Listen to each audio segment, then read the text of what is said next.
तपाईहरु तयार हुनु न?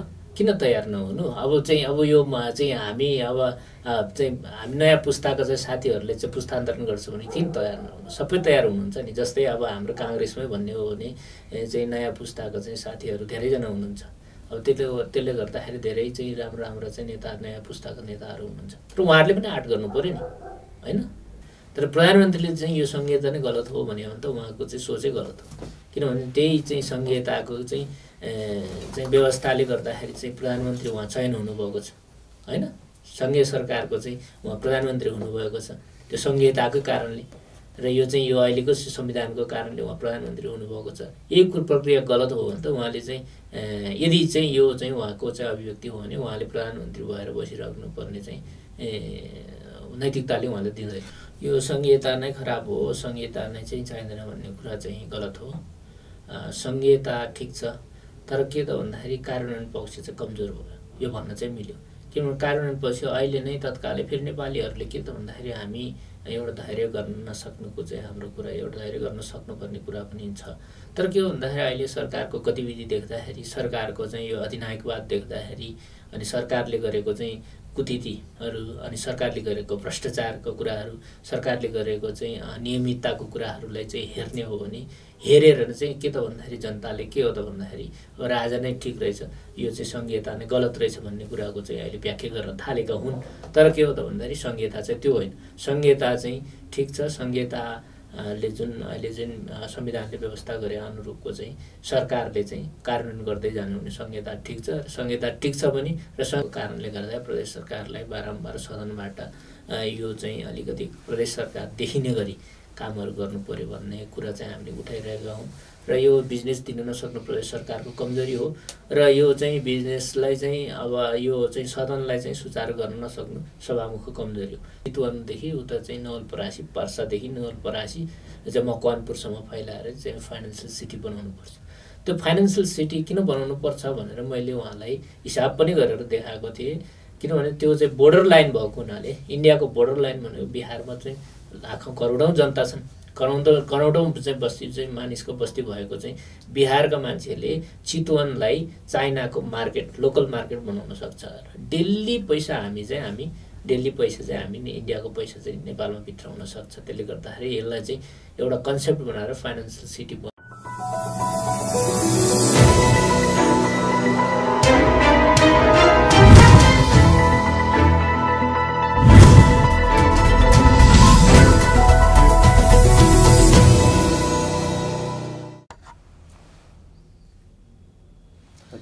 दर्शकहरू नमस्कार।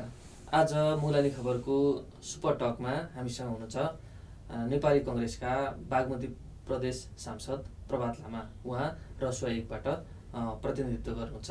आज हामी उहाँसँग विशेष गरी समसामयिक राजनीति र प्रदेश सभाका प्रदेश सरकारका केही विषयहरू र मूलभूत रूपमा राष्ट्रिय राजनीतिसँग जोडिएका केही विषयहरूका विषयमा पनि कुराकानी गर्न गइरहेका छौँ। सबभन्दा सुरुमा सांसदज्यूलाई कार्यक्रममा स्वागत छ। धन्यवाद। अब नेपाली कङ्ग्रेसको कुरा गर्दाखेरि सबभन्दा पहिले त राष्ट्रिय राजनीतिबाटै अलिकति सुरु गरौँ। कङ्ग्रेस एकदमै हरायो, सुत्यो, प्रतिपक्षको भूमिकामा कङ्ग्रेस खरो उत्रिन सकेन भनेर मान्छेहरूले भन्छन्। जति नेकपाका केही नेताहरू सरकारको कडा आलोचना गर्छन्, त्योभन्दा मत्थर आवाज चाहिँ कङ्ग्रेसबाट निस्कियो भन्नेहरू छन्। के भन्नुहुन्छ? काङ्ग्रेस चाहिँ प्रजातान्त्रिक पार्टी नेपालमा भन्ने हो भने काङ्ग्रेस मात्रै हो। अनि काङ्ग्रेसले चाहिँ प्रतिपादन गरेको व्यवस्था नै संसदीय व्यवस्था हो। अनि यो के त भन्दाखेरि यो संसदीय व्यवस्थामा बहुमतको सरकार चाहिँ नेतृत्व गर्ने अब अहिले चाहिँ नेकपा छन्। नेकपालाई लगभग चाहिँ 2/3 लगभग हाराहारीको चाहिँ मत दिएर जनताले विश्वास गरेका छन् नेकपालाई। संसदीय व्यवस्थामा काङ्ग्रेसले चाहिँ यो विश्वास गर्ने भएको हुनाले सरकारको नेतृत्व गर्न चाहिँ नेकपालाई दिएको छ। त्यसले गर्दाखेरि के हो त भन्दाखेरि काङ्ग्रेसले यो प्रतिपक्षको भूमिका चाहिँ निभाएन भन्ने त होइन, तर प्रतिपक्षको भूमिका निभाउँदै गर्दाखेरि साँच्चीकै अब यो चाहिँ के कुरामा चाहिँ प्रतिपक्षको भूमिका निभाउने त? अनि कस्तो खालको चाहिँ प्रतिपक्षको भूमिका निभाएन भन्ने कुरा चाहिँ आउँछ र यहाँले चाहिँ सोध्न खोज्नु भएको चाहिँ प्रतिपक्षको भूमिका केमा निभाएन। म स्पष्ट रूपमा देशमा अनेक खालका भ्रष्टाचारका काण्डहरू मचिए, अनियमितताका कुराहरू मचिए, सरकारमा बसेका मन्त्रीहरू समेत विभिन्न खालका अडियो प्रकरणमा मुछिए, देशमा कमिसन तन्त्रको राज हो। ट्रान्सपरेन्सी इन्टरनेसनलले निकालेको प्रतिवेदनमा देखियो कि यो सरकार एसियाकै सबैभन्दा भ्रष्ट सरकार हो, मान्छेहरूको बुझाइ त्यस्तो छ भन्ने एउटा सर्वेक्षणले देखायो। यी सबै कुराहरू देशी विदेशीले देख्ने, तर कङ्ग्रेसले चाहिँ नदेख्ने। कङ्ग्रेसले चाहिँ यो विषयलाई चाहिँ सशक्त रूपमा उठाएर जनतासम्म जान सकेन। यो सरकार वर्तमान सरकार चाहिँ सुशासनमा कमजोर भयो भन्ने कुरो जनताले थाहा पाउने गरी प्रतिपक्षले लैजानु पर्थ्यो नि त, त्यो किन सकेन? त्यो त काङ्ग्रेसले अब सदनमा चाहिँ यो कुराहरू त तपाईँले भन्नुभयो, अहिलेको चाहिँ सरकार चाहिँ भ्रष्ट, यति भ्रष्ट कि चाहिँ इतिहासकै सबैभन्दा भ्रष्ट सरकार हो भनेर काङ्ग्रेसले चाहिँ सदनमा मात्रै होइन सडकमा पनि बारम्बार चाहिँ उठाइरहेको कुरा हो। र यो चाहिँ प्रतिपक्षको चाहिँ भूमिका चाहिँ बरकरार रूपमा चाहिँ हामीले उठाउनु पर्ने चाहिँ प्लेटफर्म कुन हो त भन्दा सदनमा हो। सदनमा पनि के छ भन्दा केन्द्रीय सदनदेखि लिएर प्रदेशका सदनहरूमा यो चाहिँ यो सरकारले गरेका भ्रष्टाचारको विरुद्धमा चाहिँ यो चाहिँ उच्च आवाज चाहिँ हाम्रो काङ्ग्रेसले उठाइरहेको मलाई चाहिँ ज्ञान छ, मलाई चाहिँ थाहा छ। तर चाहिँ अब जनताले चाहिँ यो चाहिँ सशक्त रूपमा चाहिँ काङ्ग्रेसले चाहिँ यो कुरा उठाउन सकेन भन्ने कुरा चाहिँ कसरी आयो त भन्दाखेरि पहिलाको जुन इतिहासलाई हेर्ने हो भने प्रतिपक्षको भूमिका कसरी निभाउनु पर्ने रहेछ भने इतिहासहरू चाहिँ के छ भन्दा चाहिँ यो चाहिँ रत्नपार्कको रेलिङहरू भाँचिदिने, अनि चाहिँ सडकमा चाहिँ हुलदङ्ग गर्ने, अनि त्यसपछि चाहिँ मान्छेहरूलाई चाहिँ जम्मा गरेर चाहिँ आतङ्क मचाउनेलाई चाहिँ प्रतिपक्षको भूमिका चाहिँ निभाएको भन्दैन। त्यसले गर्दाखेरि काङ्ग्रेसले उठाउने भयो। मैले अलिक सुरुमा पनि के भने त भन्दाखेरि काङ्ग्रेस चाहिँ संसदीय व्यवस्थामा विश्वास गरेको हुनाले काङ्ग्रेसले उठाउने चाहिँ यो सबै कुराको चाहिँ व्यथितिको सुशासनको र चाहिँ यो कुशासनको चाहिँ व्यथितिको कुराहरूको चाहिँ प्रतिपक्षको भूमिका निभाउने प्लेटफर्म भनेको चाहिँ सदन हो। र सदनमा तपाईँले अब देख्नुभएको होला, सुन्नुभएको पनि होला, सदनमा काङ्ग्रेस कमजोर छैन र काङ्ग्रेसले यो कुराहरू उठाइरहेका छ। संसदमा केही बिजनेसहरू बाँकी थिए, तर सरकारले अचानक संसद चाहिँ अधिवेशन अन्त्य गर्थ्यो। अब फेरि संसद खोल्नुपर्ने बेला भइसक्यो, सुरसार छैन।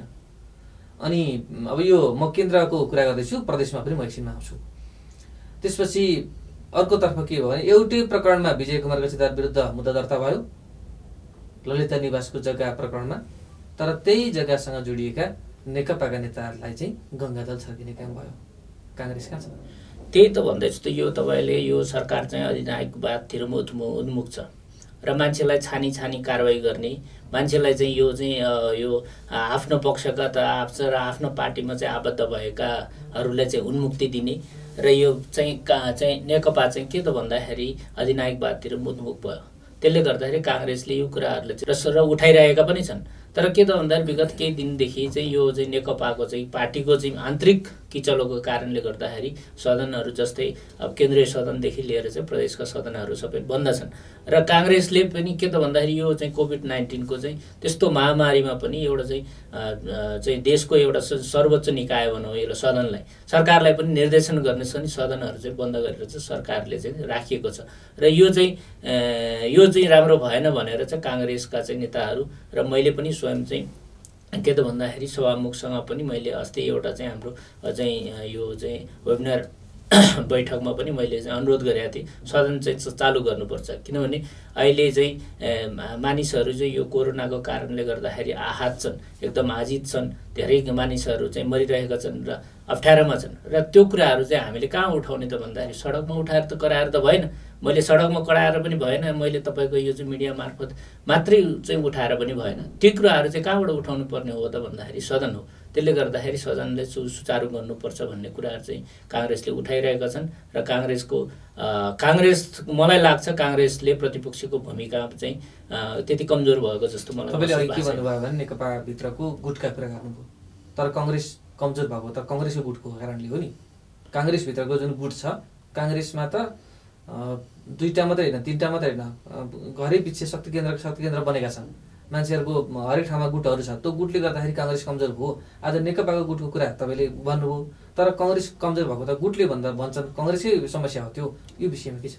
काङ्ग्रेस यस्तो तपाईँले भन्नुभएको जस्तै काङ्ग्रेसमा गुट छैनन् भन्न चाहिँ म पनि भन्न सक्दिनँ। काङ्ग्रेसमा पनि गुट छन् र चाहिँ काङ्ग्रेसको चाहिँ महाधिवेशन नजिकै गर्दाखेरि झन् गुटले चाहिँ एउटा चरम चाहिँ एउटा चाहिँ गति चाहिँ लिइरहेको चाहिँ अवस्था छ।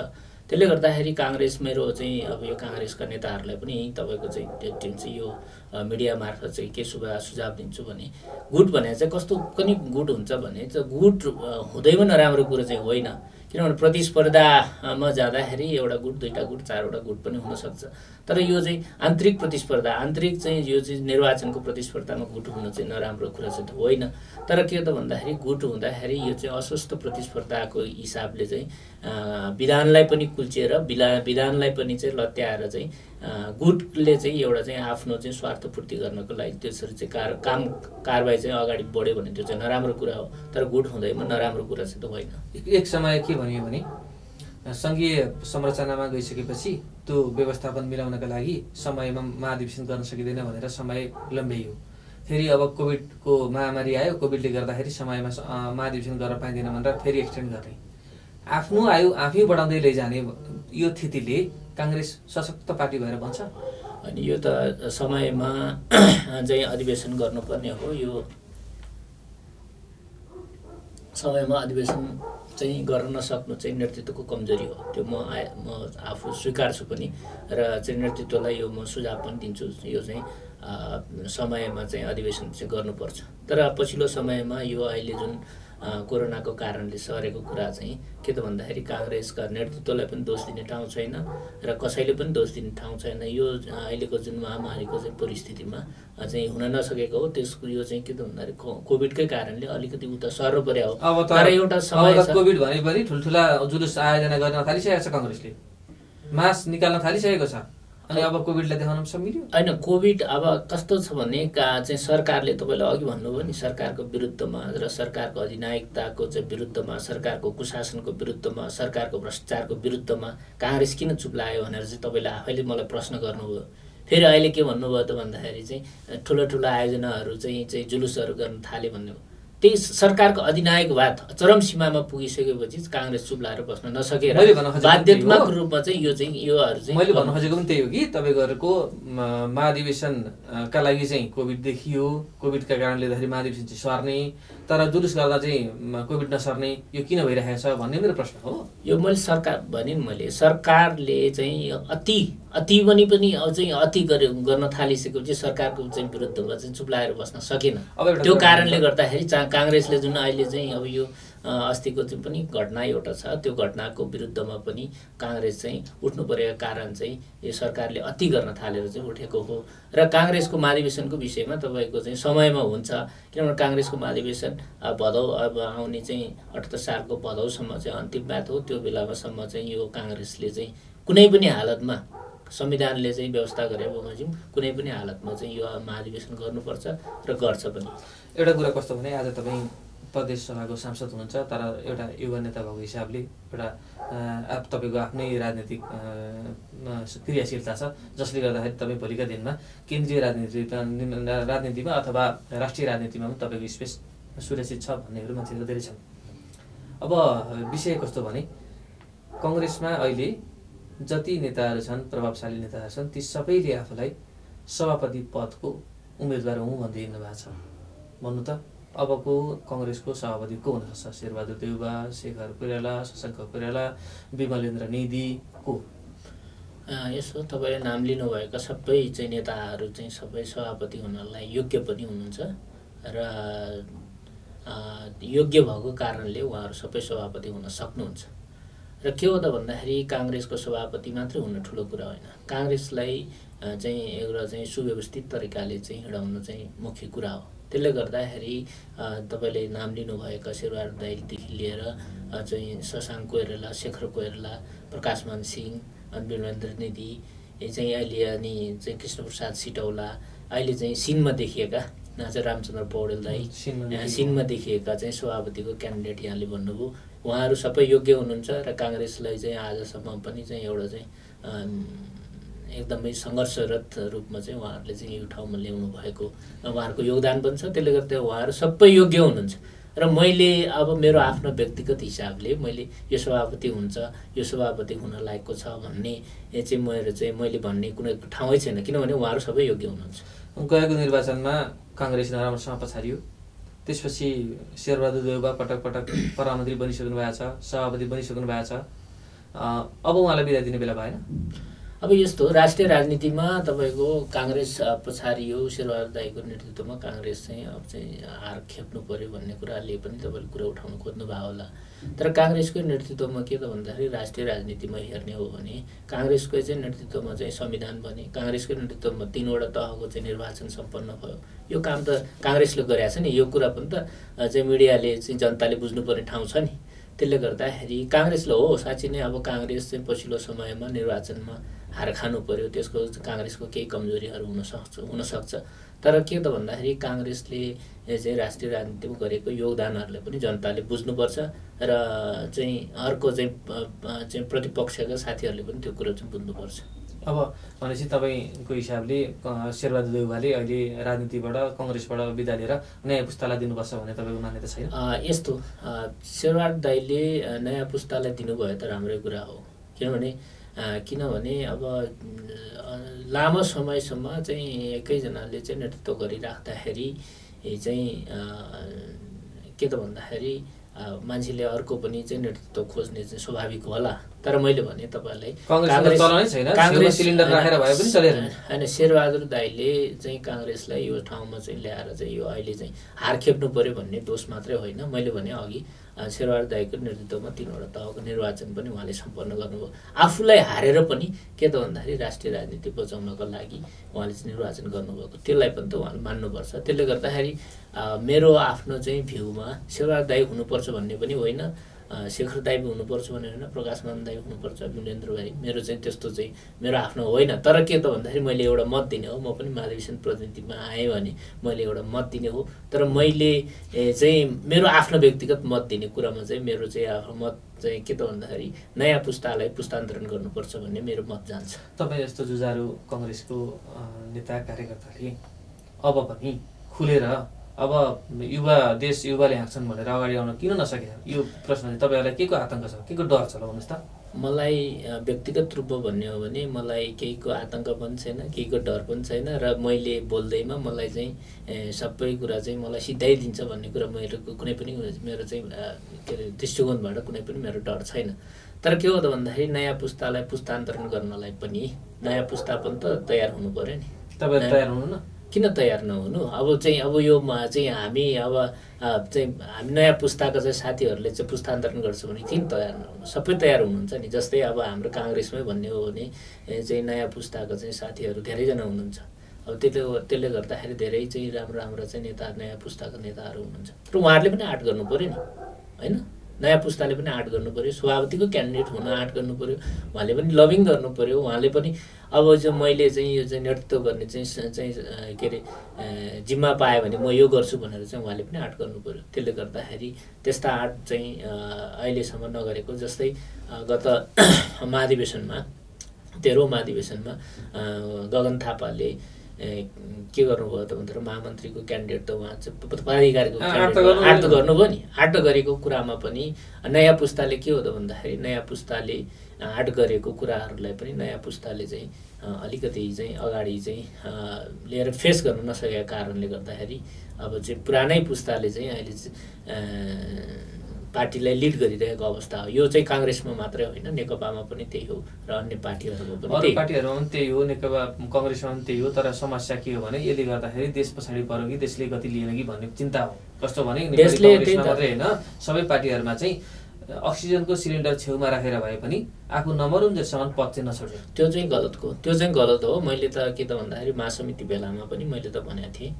महासमिति बेलामा मैले के भने त भन्दाखेरि कमसेकम काङ्ग्रेसले चाहिँ एउटा चाहिँ देशलाई अहिलेसम्म लिड गरिरहेको छ र काङ्ग्रेसले आफूलाई पनि परिवर्तन गर्नुपर्छ र नयाँ पुस्तालाई चाहिँ हामी पुस्तान्तरण गर्नुपर्छ भन्ने कुरा चाहिँ पुरानो पुस्ताको नेताहरूले पनि भन्नुहुन्छ। तर के त भन्दाखेरि टेक्निकल समस्या भयो। टेक्निकल समस्या कहाँनिर भयो त भन्दाखेरि टेक्निकल समस्या कहाँनिर भयो त भन्दाखेरि हाम्रो चाहिँ महाधिवेशनको चाहिँ जुन निर्वाचन प्रणाली नै गलत छ।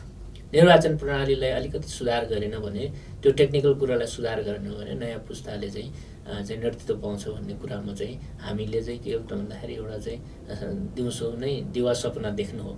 र मैले चाहिँ एउटा महासमिति भेलामा, हाम्रो चाहिँ यो महासमिति भेलाले चाहिँ पार्टीको विधानलाई संशोधन गर्ने, पार्टीको विधान बनाउने त्यो गर्छ। त्यसले गर्दाखेरि मैले चाहिँ एउटा के प्रस्ताव गरेको थिएँ भने, मेरो व्यक्तिगत मैले के प्रस्ताव, लिखित प्रस्तावै गरेको थिएँ र यो निर्वाचन प्रणालीलाई कसरी गर्नु पर्यो भन्दाखेरि उमेर समूह छुटाएर निर्वाचन गर्नुपर्छ भनेर मैले एउटा प्रस्ताव गरेको थिएँ। जस्तै 45 वर्षभन्दा मुनिकोलाई चाहिँ एउटा उमेर समूह क्याटेगोरी गर्ने र 45 वर्ष मुनिको चाहिँ जनसङ्ख्या कति छ त देशमा, त्यसको हिसाबमा प्रतिशतमा त्यति चाहिँ केन्द्रीय सदस्य 45 वर्षभन्दा मुनिको उठाउने, अनि 45 देखि 65 वर्षसम्मको चाहिँ एउटा चाहिँ उमेर समूह छुटाउने, अनि देशभरिमा 45 देखि 65 वर्षको कति जनसङ्ख्या छ त त्यसलाई प्रतिशतमा निकालेर, जस्तै अहिले हाम्रो चाहिँ केन्द्रीय समितिमा 165 जना हुन्छ भने अब त्यसलाई प्रतिशतमा भाग लगाएर त्यो उमेर समूहको लागि मात्रै हामीले चाहिँ निर्वाचन प्रणालीमा चाहिँ फाइट गरायौँ भने मात्रै चाहिँ यो चाहिँ नयाँ पुस्ताले चाहिँ नेतृत्व पाउन सक्ने सम्भावना छ। नत्र भने मैले त्यतिखेर एक्जाम्पल पनि दिएर चाहिँ भनेको थिएँ, म चाहिँ प्रभात तामाङ र सुहागो प्रभात तामाङ पनि केन्द्रीय सदस्यको क्यान्डिडेट, अनि त्यसपछि यता अब चाहिँ पदाधिकारीमा उठिसकेका चाहिँ नेताहरू जस्तै अब भनौँ न रामशरण महत चाहिँ देखि लिएर चाहिँ अलिकति चाहिँ अगाडिको पुस्ताको साथीहरू पनि केन्द्रीय सदस्यको क्यान्डिडेट हुने हो भने मैले जित्छ भन्ने चाहिँ परिकल्पना गर्नु नै गलत हो। यो निर्वाचन प्रणाली गलत हो। त्यसले गर्दाखेरि नयाँ पुस्तालाई साँच्चै नै पुस्तान्तरण गर्ने हो भने हरेक पार्टीले चाहिँ आफ्नो निर्वाचन प्रणालीलाई सुधार गर्नुपर्छ। अब अलिकति म प्रसङ्ग बदलेँ, जस्तो प्रदेशको कुरा गर्दाखेरि प्रदेश सरकारको विरुद्धमा डोरमडी पौडेलका सम्बन्धमा केशव स्थापितले आलोचना गरिरहँदा ती विषयहरू बाहिर आउँछन्, एउटै पार्टीका दुई नेताहरूको विषय, तर कङ्ग्रेसका आवाजहरू चाहिँ आउँदैनन्। प्रदेशमा पनि यही कुरा छ, केन्द्रको जस्तै भयो भन्ने मान्छेहरू धेरै छन्। एक त यो प्रदेश सरकार अब चाहिन्छ कि चाहिँदैन भन्ने कुरामा पनि मान्छेहरूले प्रश्न उठाइसकेका छन्, किनभने प्रदेश सरकारको प्रभाव देखिएन, यो कहाँ छ थाहा पाइएन भन्ने छन्। त्यसमाथि प्रदेश सरकारको सम्बन्धमा पनि केशव स्थापितले बोलेका कुराहरू, गरेका आलोचनाहरू बाहिर आउने, तर कङ्ग्रेसका कुरा बाहिर नआउने, यस्तो भइरहेको छ। यस्तो किन? यो चाहिँ अब तपाईँले अब केलाई आधार मानेर त्यसरी भन्नुभयो थाहा भएन। प्रदेशमा काङ्ग्रेसको चाहिँ जुन अहिले बागमती प्रदेशमा काङ्ग्रेसको चाहिँ प्रतिपक्षको भूमिका सशक्तै देखिन्छ र सदनमै चाहिँ हामीले चाहिँ सरकारले गरेको चाहिँ व्यक्तित्वहरूको चाहिँ हामी आलोचना गरिरहेका छौँ र उठाइरहेका पनि छौँ। तर केशव स्थापित र डोरमन पौडेल उहाँहरू बिचको चाहिँ एउटा चाहिँ अन्तर्द्वन्द, उहाँहरूको चाहिँ अन्तर्द्वन्द भन्छु मलाई त्यसलाई त, किनभने यो मैले पहिला धेरै ठाउँमा भन्ने पनि गरेको छु। केशव स्थापित चाहिँ 22औं शताब्दीको मान्छे, किनभने उहाँले भविष्य चाहिँ पछाडिको भविष्यको कुरा सोचेर चाहिँ उहाँले चाहिँ योजना बनाउनुहुन्छ। तर डोरमन पौडेल चाहिँ के त भन्दाखेरि 16औं शताब्दीको मान्छे परे, एकदम पुरातन सोच भएको मुख्यमन्त्री, पुरातन सोचकै चल्दैन। मैले भने यो 3 वर्ष धान्यो। तब यही विषयमा मैले तपाईँको डोरमन पौडेल चाहिँ मुख्यमन्त्री हुँदै गर्दाखेरि मैले सुरुमै हामी निर्वाचित भएर गइसकेपछि मैले सुरुमै चाहिँ के त भन्दाखेरि मैले एउटा प्रस्ताव गरेको थिएँ। के प्रस्ताव गरेको थिएँ भने नेपालको साँच्चीकै विकास गर्ने हो भने नेपालले एउटा चाहिँ बागमती प्रदेशले गर्न सक्ने, बागमती प्रदेशमा चाहिँ त्यो चाहिँ उपलब्धता भएको कारणले गर्दाखेरि नेपालमा एउटा चाहिँ फाइनेन्सियल सिटीको आवश्यकता छ। फाइनेन्सियल सिटी एउटा चाहिँ डेभलप गर्नुपर्छ यो बागमती प्रदेशले भनेर मैले प्रस्ताव गरेँ। कहाँ भन्दाखेरि चितवनदेखि उता चाहिँ नवलपरासी, पर्सादेखि नवलपरासी चाहिँ मकवानपुरसम्म फैलाएर चाहिँ फाइनेन्सियल सिटी बनाउनुपर्छ। त्यो फाइनेन्सियल सिटी किन बनाउनुपर्छ भनेर मैले उहाँलाई हिसाब पनि गरेर देखाएको थिएँ, किनभने त्यो चाहिँ बोर्डर लाइन भएको हुनाले, इन्डियाको बोर्डर लाइन भनेको बिहारमा चाहिँ लाखौँ करोडौँ जनता छन्, करोडौँ चाहिँ बस्ती चाहिँ मानिसको बस्ती भएको चाहिँ बिहारका मान्छेले चितवनलाई चाइनाको मार्केट, लोकल मार्केट बनाउन सक्छ।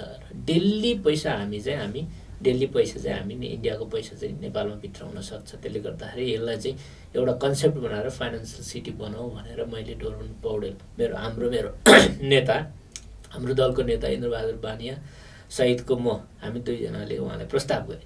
अनि उहाँले के प्रश्न उहाँले मलाई चाहिँ के भन्नुभयो त भन्दाखेरि मान्यज्यू कतिमा बनाउनु त 5 बिघामा बनाउने भन्नुभयो।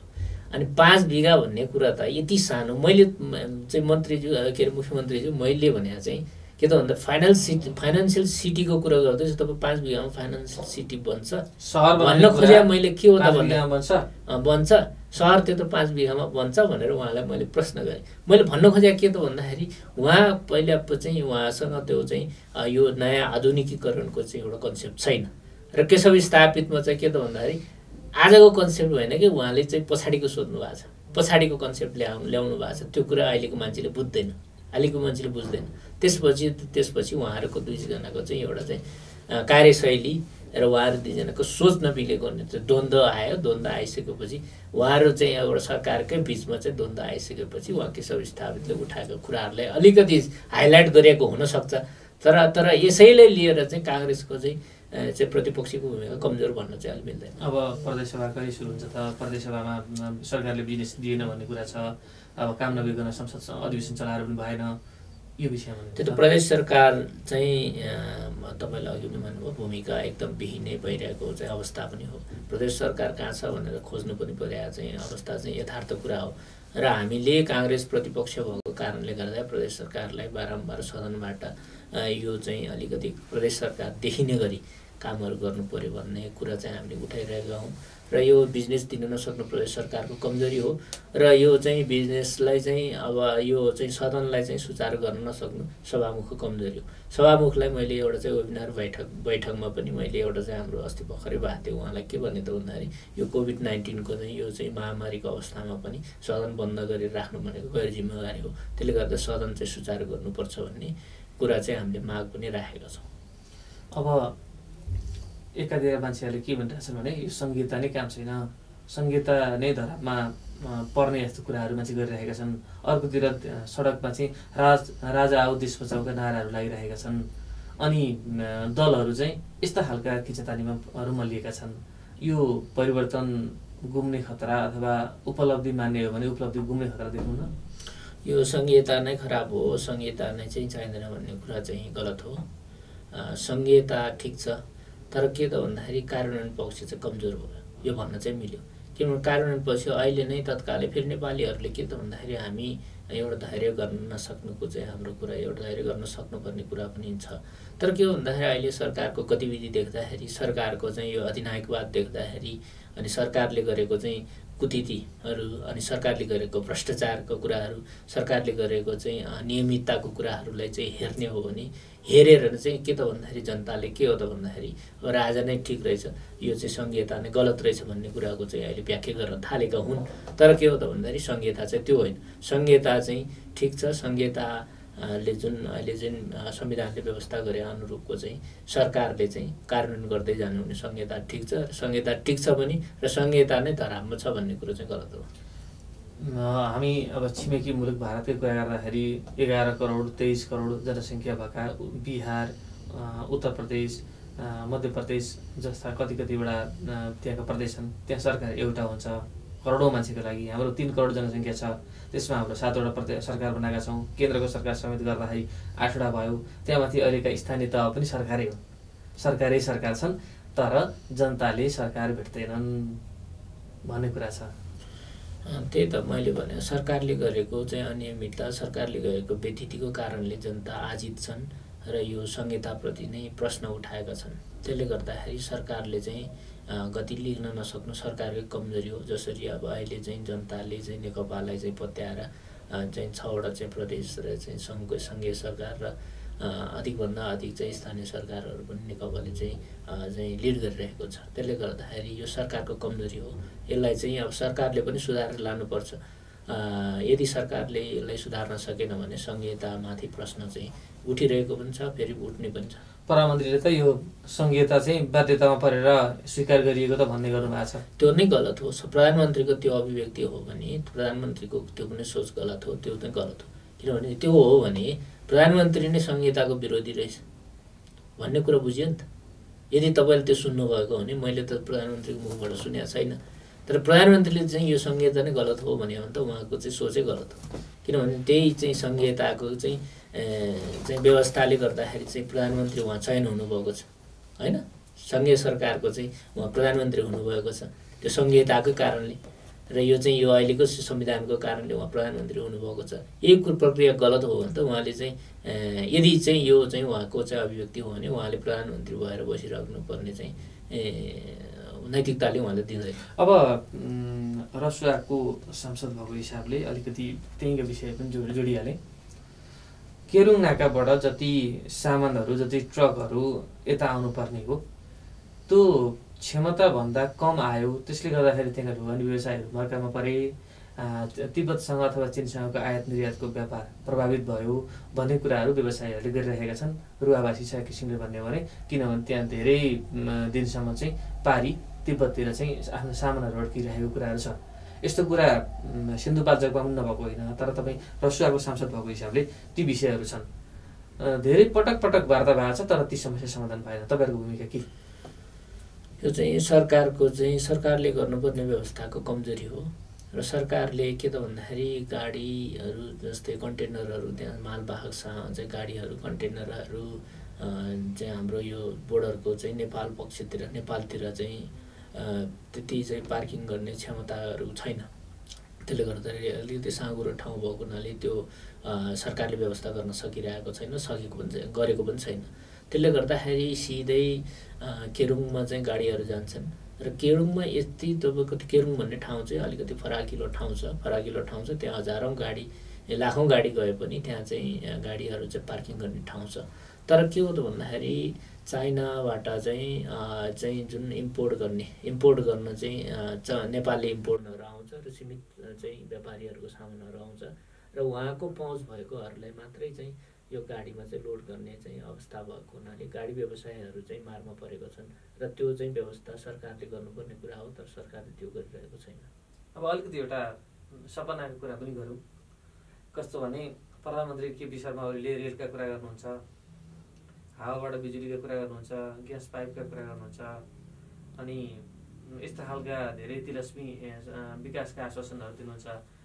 केरुङ नाका हुँदै तिब्बत र काठमाडौँ जोड्ने रेलका कुरा पनि विषयहरू बिचमा आएको थियो। अब तपाईँ त्यहीँको सांसद भएको कारणले त्यहाँको भूगोल बुझ्नुहुन्छ, त्यहाँको अप्ठ्याराहरू बुझ्नु भएको छ, तपाईँले गाउँ गाउँ हिँड्नु भएको छ, गाउँ गाउँ देख्नु भएको छ, अक्करे भिरहरूको कति देख्नु भयो होला, कति चढ्नुभयो होला। त्यहाँबाट वास्तवमा रेल आउन सम्भव छ? अब यस्तो प्रधानमन्त्रीज्यूले एउटा चुनावी नारा बनाउनु हो। अब यो त केरुङबाट चाहिँ रेल र चाहिँ काठमाडौँ कुरा उहाँले एउटा चुनावी नारा बनाउनु हो। अनि हावाबाट चाहिँ के भन्छ ग्यास आउने कुराहरू, पाइपबाट ग्यास आउने कुरादेखि लिएर हावाबाट के बिजुली निकाल्ने कुराहरू, त यी कुराहरू चाहिँ उहाँको महत्त्वाकांक्षी कुरा पनि हुन् र त्यो सम्भव नहुने होइन, सम्भव हुन्छ र सबै कुरा सम्भव हुन्छ। तर के हो त भन्दाखेरि प्रधानमन्त्रीले ती कुराहरू मलाई के लाग्छ भने रसुवाबाट रेल आउने विषयमा चाहिँ उहाँले चुनावी नारा मात्र बनायो। किनभने रेल आउँछ भनिसकेपछि के त भन्छ नेपालमा चाहिँ अहिलेसम्म रेल आएको छैन, रेल कस्तो हुन्छ भनेर अब ग्रामीण चाहिँ भेगमा बस्ने चाहिँ जनताहरूले त उहाँले भोट दिने भए। त्यसले गर्दा यो चुनावी नारा मात्रै हो। किनभने केरुङ चाहिँ कति हाइटमा अवस्थित छ भने केरुङ हाम्रो स्याफ्रुबेसी भन्छ, स्याफ्रुबेसी बजारबाट केरुङको चाहिँ दूरी भनेको लगभग 47 किलोमिटर जति हो। 47 किलोमिटरको हाइट डिफ्रेन्स चाहिँ कति छ भने हाम्रो स्याफ्रुबेसी 1300 मिटरको हाइटमा छ भने केरुङ चाहिँ के त भन्दाखेरि त्यो केरुङ भन्ने ठाउँ चाहिँ 3800 जतिको चाहिँ हाइटमा छ भनिसकेपछि त्यहाँ चाहिँ लगभग 26-27 मिटर 2700 मिटर चाहिँ हाइटमा छ। हजुर, त्यत्रो हाइट डिफ्रेन्स भएको ठाउँमा त्यसरी रेल चाहिँ गुड्दैन। अब टेक्निकल भ्यूबाट हेर्नु भने त्यसरी गुड्दैन। अब पहाड हिमाल अब लाङटाङ हिमाल माथिबाट ल्यायो भने त अलग कुरा हो र त्यो पनि अब त्यो अति धेरै खर्चिलो हुन्छ र त्यो खर्चिलो भएको कारणले गर्दा नेपालले अहिले चाहिँ एउटा चाहिँ सामान्य कुराको चाहिँ रोड खन्न नसकेको अवस्थामा अहिले रेल चाहिँ आउँछ भन्ने कुरा चाहिँ सपनाको कुरा हो र त्यो महत्त्वाकांक्षीका कुराहरू राख्न त ठिकै होला, सोच्न त ठिकै होला, सपना देख्नु ठिकै होला, तर मलाई लाग्छ त्यो त्यति सम्भाव्य भएको ठाउँ चाहिँ होइन। अब हामी कुराकानीको अन्ततर्फ आइसकेका छौँ। जाँदा जाँदै एउटा कुरा भन्दैन त, जस्तो अब 3 वर्ष त यो सरकारले जसोतसो धानिहाल्यो, प्रदेश सरकार अथवा केन्द्र सरकार। अब यो 2 वर्ष पनि यसै गरी जाने हो कि केही आशा अपेक्षा, प्रतिपक्षीको दबाब, प्रतिपक्षीको घेराउ, प्रतिपक्षीको टक्कर के हुन्छ? अब सरकारले गरेको व्यतिथि अब तपाईँले अघि नै भन्नुभयो, अब चोक चोकमा चाहिँ मान्छे भेला गर्न थालिसके, अब जुलुसहरू गर्न थालिसक्यो काङ्ग्रेसले भनेर पनि अघि भन्नुभयो। किनभने सरकारले हामीले अनि चाहिँ पर्खिरहेका थियौँ सरकार सुध्रिन्छ, सरकारले हाम्रो सदनकै कुरा, सदनमा राखेका कुराहरूलाई चाहिँ गरेर उसले चाहिँ कार्यशैलीमा सुधार ल्याउँछ भन्ने कुरा हामीले सोचेका थियौँ। तर सरकारले अति गर्न थालिसकेपछि काङ्ग्रेस पनि बाध्य भएर चाहिँ त्यही रोडमा चाहिँ जुलुस निकाल्नुपर्ने, रेलिङ बाँच्नुपर्ने अवस्थाहरू पनि सिर्जना हुन सक्छ। किनभने जनता यति आजित भइसके, अहिले कोरोनाको चाहिँ महामारीको चाहिँ कारणले पनि मान्छे आजित भइसके, काम गर्न चाहिँ पाइरहेको छैन, चाहिँ यो चाहिँ आर्थिक अवस्था पनि झन् कमजोर हुँदैछ। अनि के त भन्दाखेरि मान्छेले चाहिँ अब यो सरकारको विकल्प चाहिँ खोज्ला र चाहिँ यदि सरकार यस्तै भ्रष्टाचारमा लिप्त हुने र अधिनायकवादतिर चाहिँ उन्मुख हुने चाहिँ अवस्था रहिरह्यो भने सरकारलाई अबको चाहिँ 2 वर्ष गाह्रो हुने परिस्थिति सिर्जना हुनसक्छ। हुन्छ, अब आजको हाम्रो कार्यक्रमको लगभग निर्धारित समय पनि हामीले जति कुराकानी गर्छौँ भनेका थियौँ त्यो पनि हाम्रो पुगिसकेको छ। मुलानी खबरको सुपर टकमा यो स्टुडियोमा आएर आफ्नो विचार राखिदिनुभयो, समय दिनुभयो, यसको लागि यहाँलाई धेरै धेरै धन्यवाद। हस्, यहाँलाई पनि धेरै धन्यवाद।